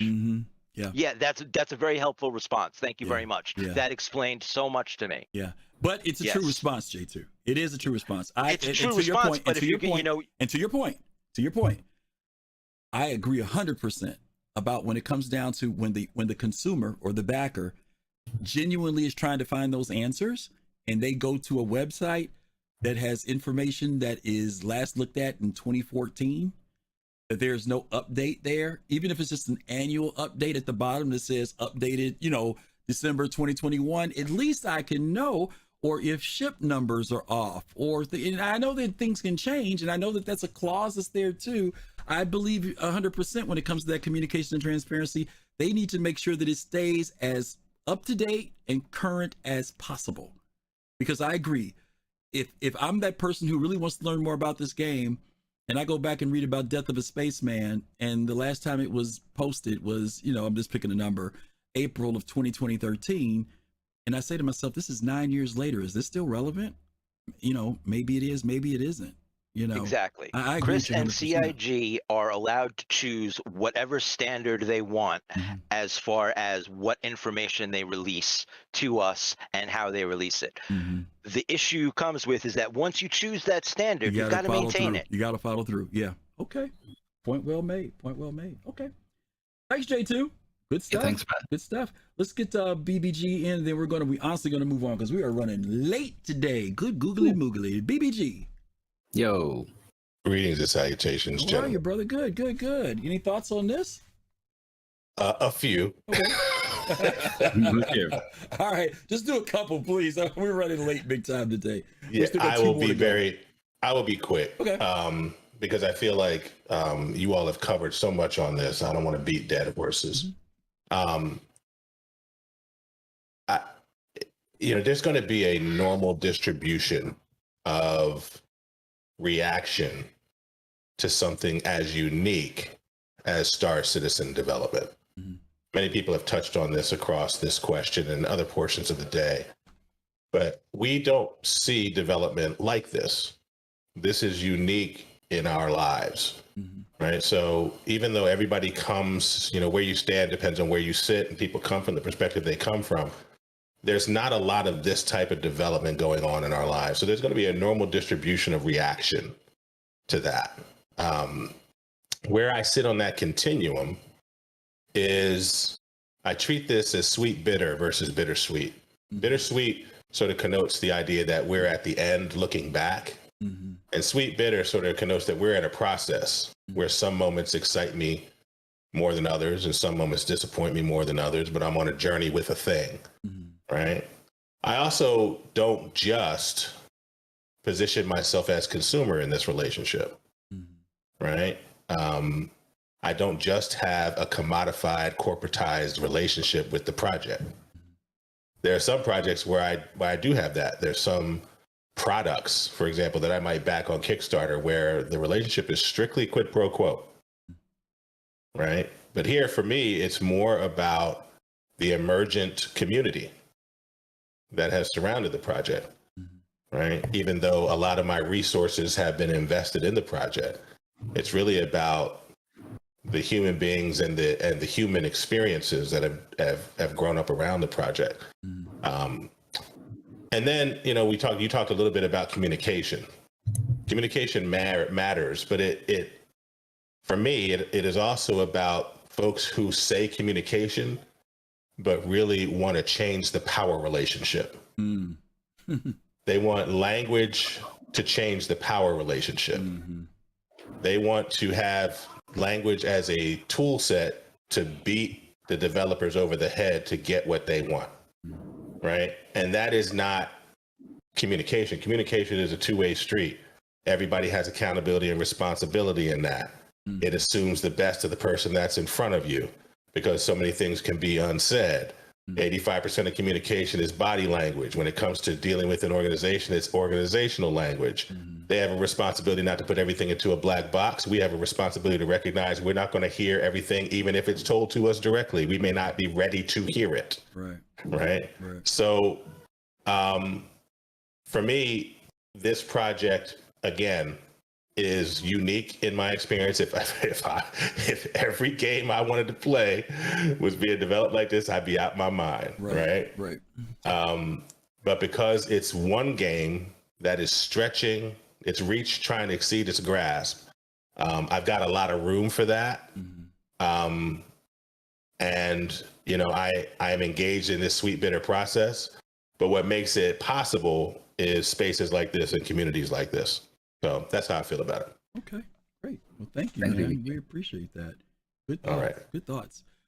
You know, as BBG talked about that uniqueness and going back to what J2 said about the whole communication thing, I do wonder that, you know, given the human resources that CIG has or may not have to make the information, the older information, or just to indicate, okay, this older information has changed and such, made it more readily available.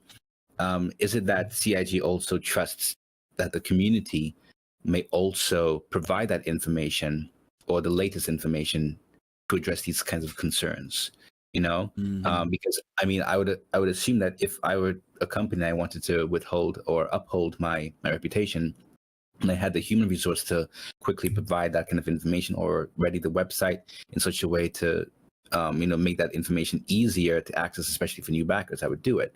But of course, this is but an assumption that, you know, that we've all been talking about.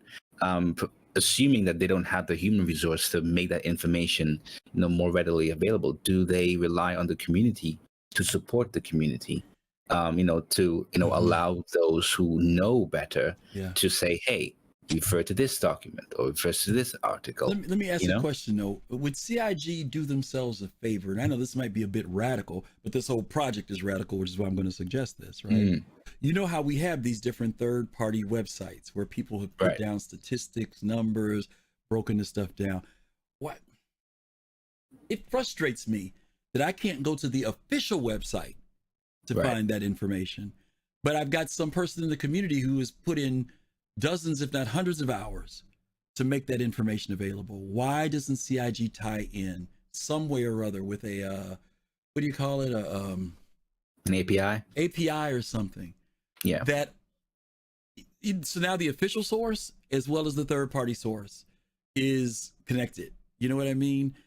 First of all, it takes some pressure off CIG because there's some people who are passionate enough that would just love to do that if they knew that they could do that and keep stuff updated for the community, right? You know what I'm saying? Their work is terrific. And you have the new players or the players who come in who at least know that I can go to the official website and find that information. And maybe it's an exchange. There's a link that says, if you want to know more, visit this person's website. There's even greater detail. But, you know, for ship numbers to be off, measurements to be off, you know, things like that, detail. That is a frustration. It is a frustration. You know, I don't know. I know I see you saying community hub. I hear you, Red Baron. I'm just saying, but I shouldn't have to go to third party people to get the latest information. I just because that's not where people who are just coming into the game are going to go. I use those tools. You know what I'm saying? Yeah. But I'm saying for the person who knows absolutely nothing about those tools, they should be able to go to that main website and not see stuff that's Now, mind you, I give you an example. Jokingly, Friday, Jared asked the guys, "What's up with the Mixmaster?" Right? That was the first thing he asked about was the drink maker, because that came up on a doc years ago, right? And we know that CIG may not have touched the Mixmaster yet. They may not have even gotten there yet, right? But somebody goes and maybe it needs to say still in development. Yeah. You know what I mean? Maybe that's all it needs to say. And maybe there's a date that says December of 2021. That way, at least I know, okay, within the last year, somebody has come here. There's no new updates to that. But I shouldn't have to go and see that page was made in January of 2014 and then wonder whether or not this is current information. Right. It could be nothing more than just something as simple as an update number that says, at least I know within the last 6 months last year, nothing has changed in this area. Let me move on to something else. All right, listen, we need to move forward. We need to. It is late. Okay. We actually only have really one more thing to address because the other thing's kind of a sidebar. All right, gang. This one's from Reddit. Okay. And this one is a little different. It says, poor management, slow development, and the new toy. Here lies the problem with this game, though. Everyone's upset every year for its poor management and slow development pace. I guess justly sometimes. But as soon as the hype ship is released each year, anger settles and people just play with the new toy, even though nothing of major value has been added. Now, I'm not gonna go into super great detail on this, but I am gonna in fact, guys, before you guys come down in on this one, I'm gonna tie in another question, and we're gonna look at a video. Then if y'all want to come in and talk to us, you can. So just hold off on coming into the queue for this one. But I do want to get Cal Roddy's feelings. Cal Roddy, is the next ship a placebo? Is it like that piece of sugar that they toss out to us? Because folks get antsy, but then as soon as they hear a ship is coming out, they all calm down, and they get they kind of brings the temperature down a little bit. Is that just the way it is, or is that like actually something that's being done? Yes and no, but the irony about it is that if we were to go back to Trullin's point, it's almost the complete opposite. This person is a bit upset, or can be a bit upset, if a new hype ship comes out because he wants development. But Trullin says, "Hey, I just want my ship. I don't care much about if the gameplay comes at the same time." So we're seeing, where it's not necessarily none of us should necessarily generalize when we say people or we and those things with regards to what we want in the game. Yeah. And as a result, you're clearly seeing between these two posts, the damned if you do, damned if you don't direction that CIG, that fine line that CIG has to take all the time. And it's a yes and no with regards to the whole hype ship. But, I think the reason why there could be some kind of dying down of, any kind of disagreements in the community is because sometimes the community understands when these things, because of the lack of development or lack of gameplay releases or features at a certain point, right? It doesn't mean that it necessarily dies down. Not all the time, right? Sometimes it could actually be pretty rock BS. Yeah, like why'd they put that out? Why'd they put that out right now? Nobody care about that. Yeah. But so it's definitely a yes and no, but definitely not everybody. Not everybody. Okay. What about this whole thing about poor management and slow development? I always hear that people, it comes up about, poor management. Chris Roberts is looking over everybody's shoulder and rejecting their work, and this is just taking too long. It doesn't take this long to make ships and blah blah blah blah. I mean, what are your thoughts about that? It's been 10 years, man. It's been a decade. Yeah, it's been a decade. It's been a minute, and I would say that as much as we would like to think that they have some kind of artificial framework of where they want to be, what we can define as fun at the end of this game's presumed cycle before we hit a hard release, they may not, because what I'm assuming is that they're still as this game I'm assuming is still heavily research based, there could still be some kind of journey that they're also taking to properly define in their artificial framework, okay, is this the end goal for salvaging that we want to reach, and do that, okay, salvaging is going to be fun when we find all of this grounds. You don't know what the end goal, even if you're the one who's actually charting it, you may not know what the end goal may be like, and that's frustrating to hear. That's scary to hear, because I mean, you may think, okay, what's going to happen in the next 10 years? We're hoping that, you know, they may have a stronger point of what we can define as fun for Star Citizen, right? The whole design of Star Citizen and the different aspects of it that contributes to the whole picture. But that's just it when it comes to charting new grounds, right? So we can't necessarily criticize and say that, you know, they're the poorest of managements, or we can say, okay, this has been this has been handled severely poorly, because how many companies are actually making these risks, especially in this day and age when we have so many demands? We call it, I remember this video, this guy was calling it the millennial syndrome. And I mean, as a millennial myself, he was saying that, you know, we want all these things quick. But in terms of this forgotten realm of innovation and the time needed for innovation in the video game industry, and the time needed, you know, to actually satisfy this long gap where innovation hasn't necessarily been as prominent in the gaming industry, you know, this may take a lot longer than what we normally would have liked. And as a result, yes, there may have been poor management to get us to this point, and there may be poor management coming after. But I think it's, unfortunately, it needs to be identified as part of the natural cycle of things. Poor management, as they get closer and closer to refining certain edges, certain rough pieces, doesn't mean that it's going to be poor management all the time. Let me ask you a question. Because you're mentioning this term, and I guess my question is something that J2 said earlier. How do you know it's poor management? Who told you? Not you. We don't know. Who told you that there was poor management? I mean, we have no idea. J2 talked about the assumptions. We looking from the outside, and there may be assumptions. Like, I'll give you an example. Remember in the early days, they had contracted out a lot of the work to other third-party companies, right? Okay. Was that a bad management decision? Because eventually they got rid of all them jokers. They only kept one, right? And started over. Now, was that poor management? Or was it the fact that they made every right decision in doing it, but then those companies couldn't deliver? And so now we say we're not going to waste any more money on these companies. They're not delivering stuff. They're putting us behind. Let's just scrap it and do it all internally. Now, was that a poor management decision? You see what I'm saying? Yeah. So I'm just saying we don't have enough information to make a broad statement by saying, oh, poor management.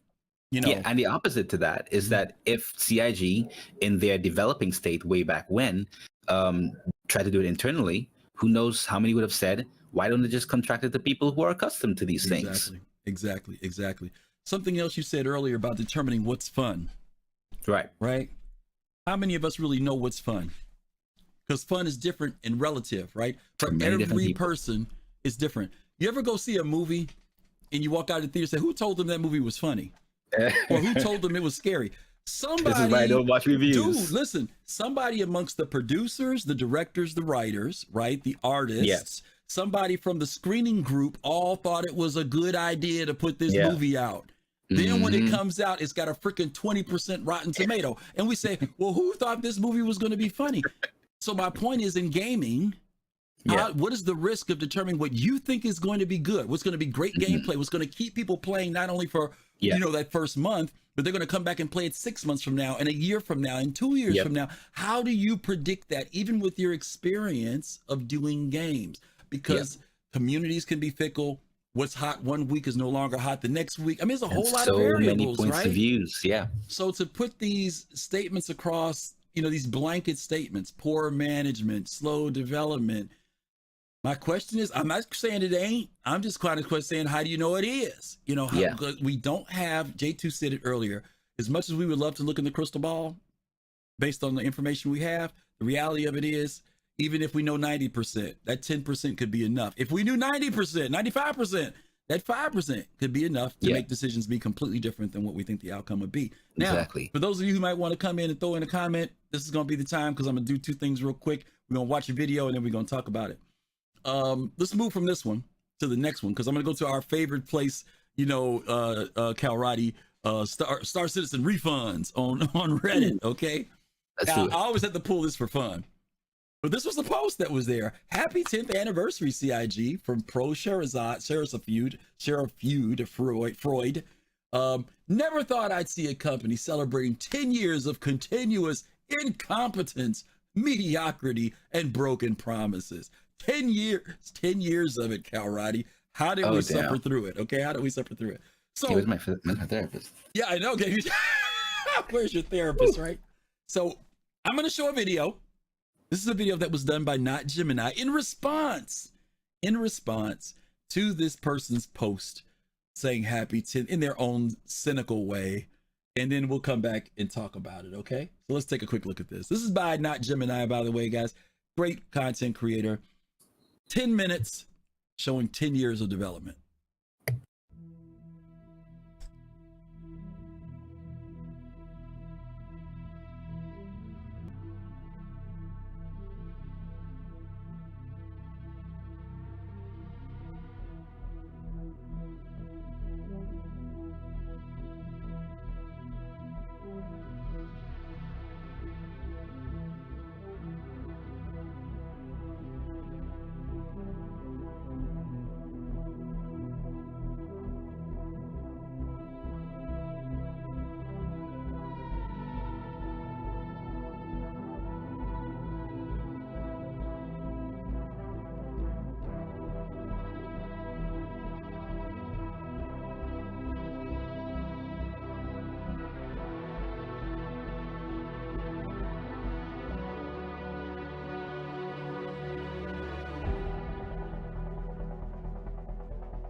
So here we're over Pyro 3.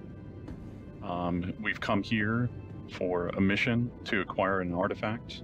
And you'll be making your way down to a trading post. So wanted to just give you a quick overview, and then we can start talking about the planet. Yeah, Pyro 3 is just a terrestrial planet. It has a very thin, breathable atmosphere, but it's still pretty inhospitable, very cold. As you can see, some of those lightning strikes in the clouds, but yeah, very, very pretty looking. So this is the first time we're actually seeing clouds above a terrestrial planet. You know, we went through quite a few iterations of forms. What we ultimately ended upon was something that felt quite dramatic, still believable in terms of how the wind would have shaped them. But yeah, like it's showcasing a lot of the more recent tech that came online. Also, what we're seeing here is.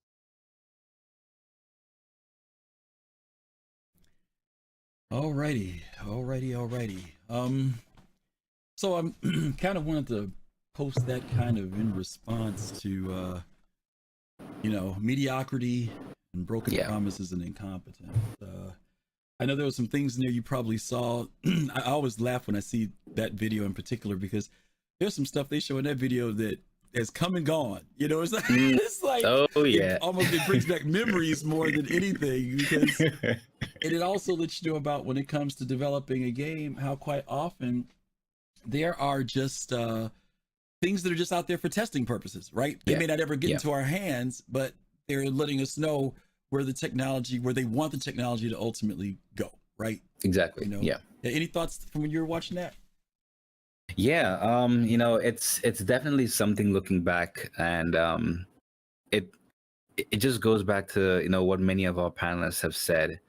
The patience, the just going through it, and we are definitely in a unique state where we literally watch the pot of water boil, or the food cook, or whatever analogy that you want to use. And it definitely has a different feeling as opposed to waiting for a game, not really seeing much of it, not having the opportunity to contribute and watch it develop. It definitely has a unique or a difference with regards to that. And it does make me wonder, if there would have been any difference in terms of the game's longevity if they were to release it, let's say early access in 2014, and continue to build on that. Did they have this concern that if they release it too early, even though some may have had this view, would it have died off even though they kept building on it, as opposed to keeping it in alpha and let the community continue to help and have some say in it? It's a choice that they've made, and I think based on the numbers and people coming into this project, I'm going to be a bit biased and say that I think they made the right choice. I mean, we may never know. I keep also saying that at the end of the day, no matter what company or whomever may want to take a snippet or even build on the Star Citizen model, similar to how other companies have built on the WoW model, there will be aspects that they will use and they will not use. There will be things that they've learned from Star Citizen. It is definitely a different, call it an evolution in games in terms of the details that we expect in AAA and open world games going forward. But it is something that I think at the end of the day, we've all learned a lot. And I think CIG is only going to get better. It's only going to get more streamlined in terms of their management, in terms of their delivery. Once again, we don't know what happens or what's been happening over the years. We can only assume. But they're only, once again, similar to how streamlined the ship development section has become. They're only going to get better, especially in terms of the communication. I think they've been doing a much better job in terms of communication, especially in terms of their direction, certain things, delays, etc.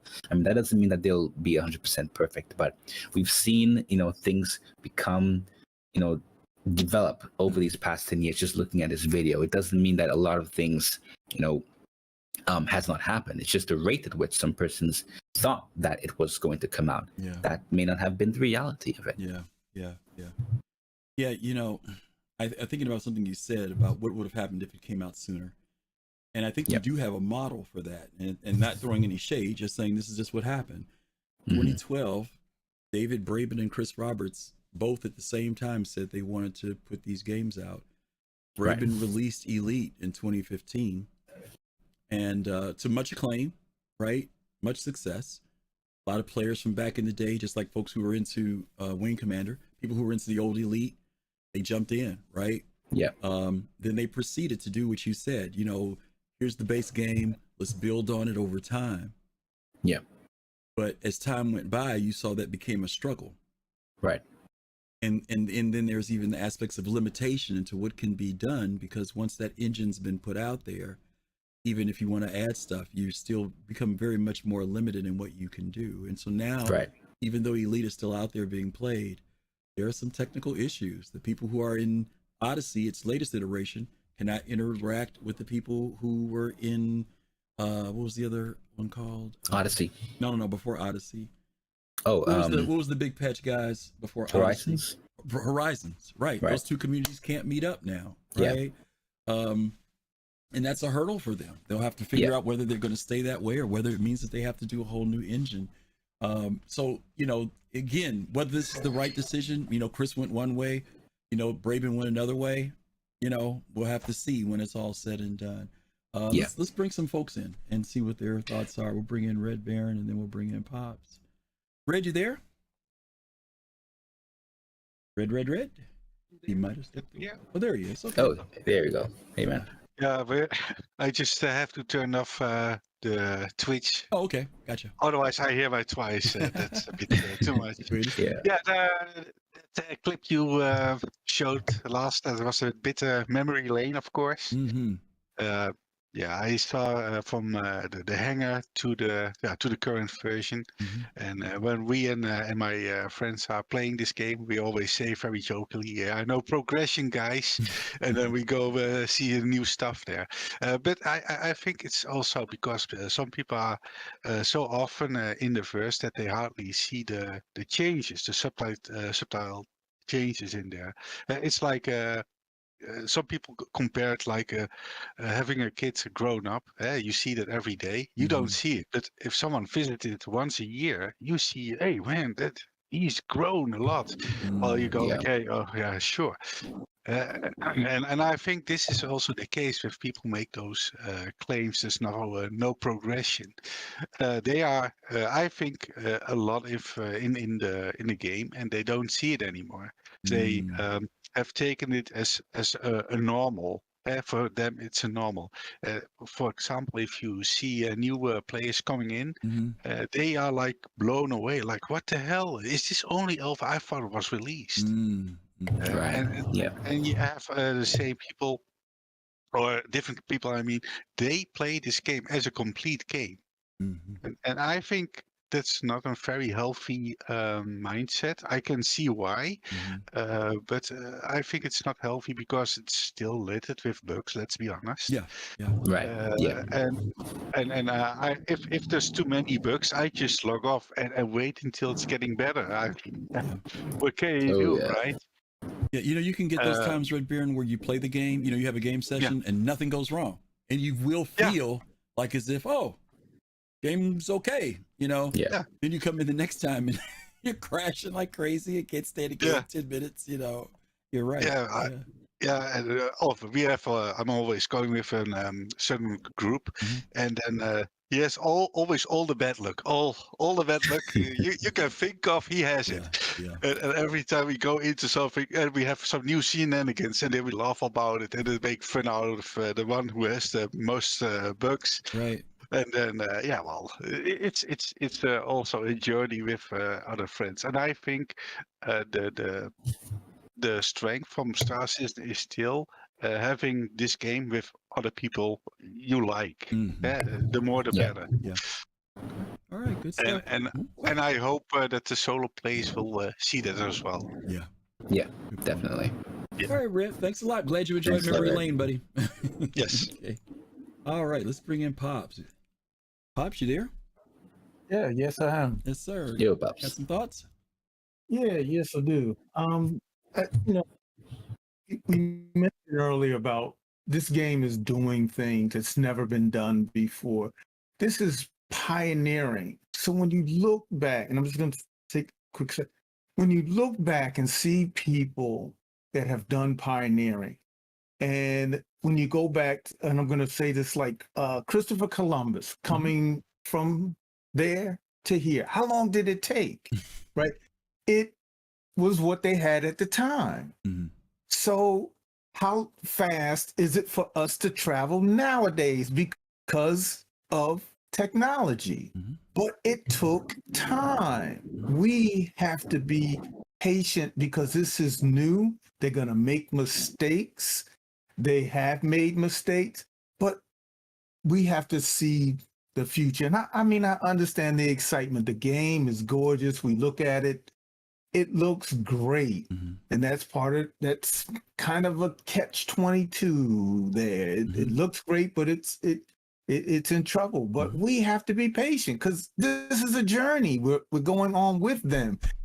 And we can't expect it to jump at light speed. But we're not at the Christopher Columbus days, but it's pushing on, and we just have to be patient. We can't rush it. Yeah. Yeah. That's good points. Yeah. All right, Pops. Well, thank you, man. Appreciate you. Thanks so much, All right. Pops. All right, last but not least, we've got J2 coming in. J2. You're back. J2? Yes, Hey, I'm buddy. here. Yep. Sweet. Okay. Yeah, I started watching this video at the beginning, and I was like, I was watching and following along. I'm like, yeah, there's a good point. This guy's making, that happened at this time. There was some good development that they did there, and as it went further and further along and got towards the end, it started. I questioned more and more of it. Say, oh well, that's not really in yet, and that's not really a thing they added. That's just a video there. And when he finally showed the cybernetic leg, at that point I was like, well, now you've just gone off the rails, buddy. I mean, that's something we saw vague little glimpses of and have heard very, very little about. There's no way that can be counted towards what we see as development. I mean, there's tons of stuff. Bed sheets. Bed sheets was all over the game articles for weeks. How far along? How much development have they actually done in bed sheets? As far as we know, it's one guy figuring out if it's possible. Exactly. We've got no evidence of what they're doing behind the scenes. All we know is that what we see on the player's ends, on the player end, and a lot of this stuff just isn't there. Yeah. And I admit they're building a lot. They're doing a lot. He listed the amount of employees that were working at CIG at each stage of the game, which I think is a big thing, and that's very telling. They weren't just building a game, they were building this company. They had to build a lot of the tools and a lot of the tech. There's a lot of stuff going on in the background. I mean, it's not like, I don't believe for a second that any of these guys are sitting on their hands, with nothing to do over there. They're working, and they're working hard. Yeah. The question is, when do we get to see it? I believe a lot of us expect it to be further along at this point. And while they're developing the tools, and they're building new back end code and doing this and doing that. Let me ask you a question, J2. Did you get a chance to see? We didn't show it because I made a decision that we weren't going to show it on the show. But did you see the released video that got put out a couple of weeks ago of Squadron? The quote unquote leak. Yeah. Yes. How did you, and I'm just asking in general, how did you feel after seeing some of that? Did that kind of, without any spoilers? Yeah, without any spoilers. How did you feel like, because that video is actually an old video. It wasn't recent. So how did you feel about it? Did it kind of make you feel a little bit like, oh, okay, I see where they're going? Or did you kind of feel like, is this all? Well, I didn't feel like it was anything. It didn't really seem like a leak to me. There wasn't a whole lot there that I hadn't seen before. The few things that, that were new to me were scenes, out of context scenes or cinematics, a couple of ships or ship variants maybe that I hadn't really seen before. So that stuff gives me, it appeases the theory crafter in me and gave me a little more to run in. So it does soften me to some degree, because like I was having a conversation with someone the other night, and we made the point that Star Citizen isn't just a video game; it's a lifestyle choice. Because this is not it's not normal. Right? This is not normal. I don't think I've logged into the game all week, but I've spent a ton of time talking about it with other people, watching videos about it, reading new articles that have come out and stuff like that. It's just playing the game isn't all there is to Star Citizen.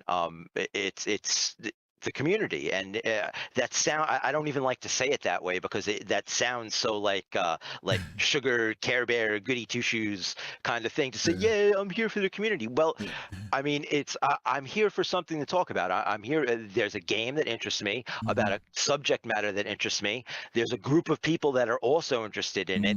The weekly ins and outs of development and drama, and this person said this, or are they going to do that, and now this is being pushed back, or this is getting wiped, but there's this new bug here. This is all stuff. This is drama. This is the reality show of Star Citizen. It's not just a game. It's a full on way of living. I like the reality show term. That's pretty funny. Yeah, exactly. That's what it is. We're essentially we're watching a reality show. This is Keep Up with the Roberts. Keeping up with the Roberts. All right, J2. Thanks, man. We appreciate it. Thanks so much, man. Yeah. All right, we have reached the end, Cal Roddy. Yeah, I know somebody just came in to chat and asked, did we talk about the 600i? No, that's going to be saved for Thursday's show with Fast Card, so come back for Soul Talk for that one, and you'll get to hear our thoughts and feelings about the 600i. Well, okay, number one, the show was titled Happy Anniversary, 10th Anniversary, Star Citizen CIG. It is our way of saying that we are happy to be a part of this development process as a group with Soul Citizens. We also did want to tackle some of those things that people still say, whether they've been around 1 year or 10 years in relation to the development, and air our feelings about the concerns that people in the community may have about the game. For some people, this game is, as J2 just said, Cal Roddy, it's almost become a lifestyle thing, right? I mean, they've been in here for a long time and they look forward to it. It's not like any other game that's out there. It's a definite, not love-hate relationship, but I think BBG said it's a sweet bitter relationship. Exactly. With this ride. Every single time, there's a friend of mine that knows that I love Star Citizen truly, and every single time, we used to talk, and I was with someone who knew nothing about Star Citizen. I would always start the conversation off with, so I gotta ask you something, and then she knows. Oh my God, here we go. And I asked them, have you ever heard of Star Citizen before, if you're talking about a game? And she just says, don't answer that.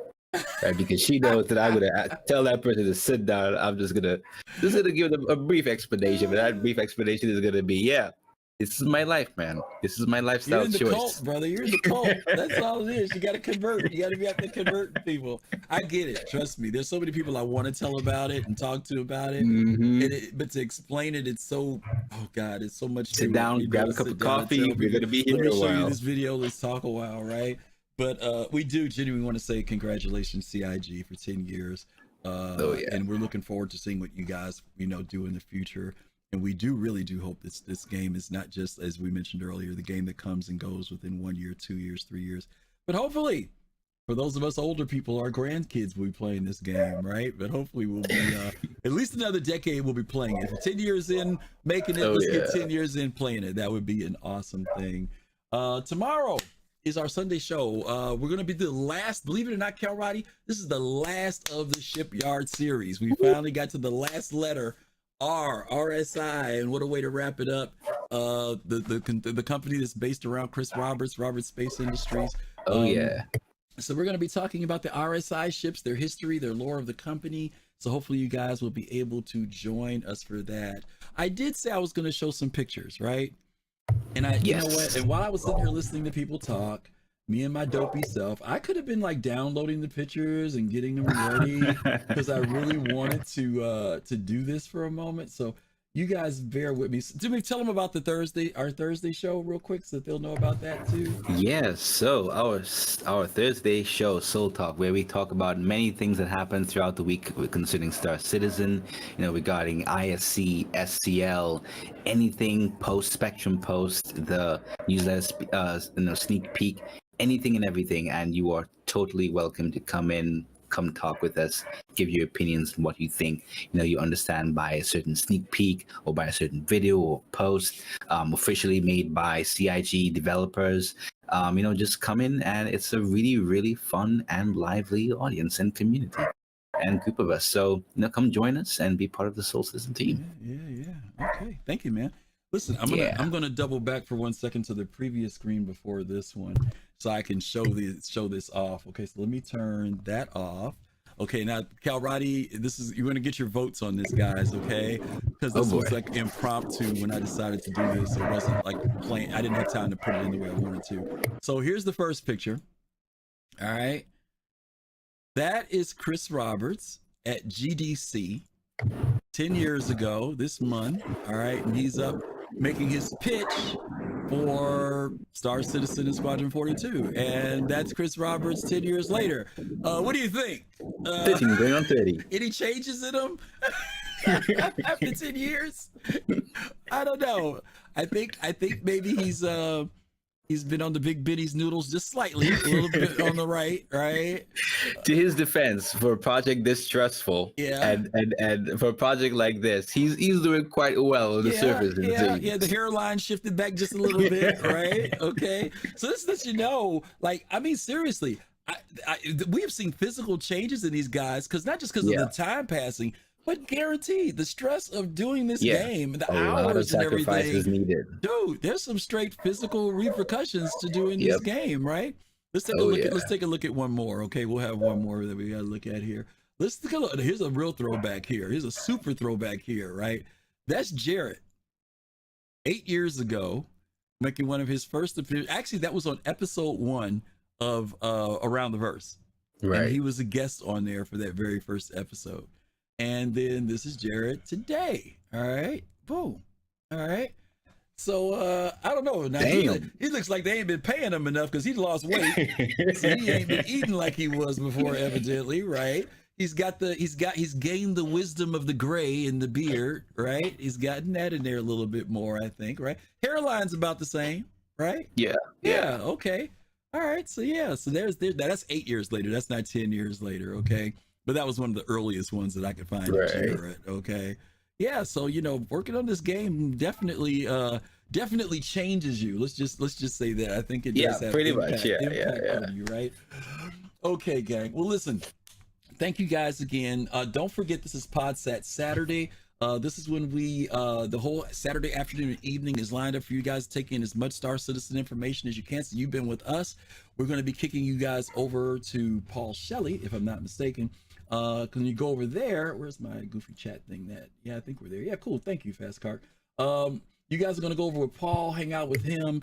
When you get there, be sure to say, hey, we came over from Soul Citizens and give him a shout. Also, after Paul's show, he bounces folks over to Relay at 9 p.m. Eastern time, and you guys get to hang out with the OGs when it comes down to the streamers out here for Star Citizen, the folks over at Relay. So be sure to check them out as well. If you've never checked them out before, make sure you stop by and see Nakara and David and all those cool people over there. Shiver, because they're a great bunch of people. The Astro Pub. Okay, so here we go. I'm gonna punch it, get us all set up.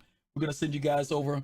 Thanks again for hanging out with us. Don't forget to visit us tomorrow, 8 p.m. Eastern time, for our show on RSI, the Shipyard. To Cal Roddy, my brother, thank you, man, for being here, sharing all your knowledge. Happy to be here, man. Appreciate you. Thank you, guys. We'll see you guys real soon. Take care. Peace, love, and soul. Enjoy the rest of your weekend. Peace.